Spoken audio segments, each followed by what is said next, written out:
अस्सलामुअलैकुम। Chaudhary online fancy poultry services. अल्हम्दुलिल्लाह मैं लाया आपके लिए एक बेहतरीन और छोटी सी इन्वेस्टमेंट वाला बिजनेस। 550 रुपए की मुर्गी और वो भी अंडे वाली। ये अल्हम्दुलिल्लाह हमारे पास इस टाइम लेयर की मुर्गी है। 550 रुपए उसका रेट है। पूरे पाकिस्तान में कार्गो सर्विस के साथ दस्तियाब है। कराची, कोयटा, पेशावर, लाहौर, जहाँ आप कहेंगे सियालकोट हम भेज देंगे। अपने घरों की छतों पे, सेहन में जहाँ रख सकते हैं रखें। 550 रुपए की आपने मुर्गी लेनी है।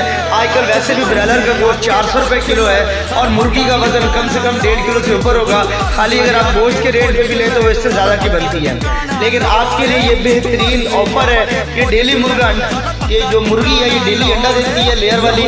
तो अभी ये लेयर का अंडा समझ जाएंगे, ये वो अंडा होता है जो आप डेली यूज़ करते हैं बर्गर में, शवारमों में। सुबह उठते साथ ही जो हम ऑमलेट बनाते हैं वो ये लेयर का अंडा ही होता है। ठीक है जी, इसकी मुर्गी दस्तियाब है 550 रुपए में। पूरे पाकिस्तान में कार्गो है जी। शुक्रिया जी, जल्दी जल्दी रब्ता करें, स्टॉक बहुत ही महदूद है। अल्लाह हाफिज़।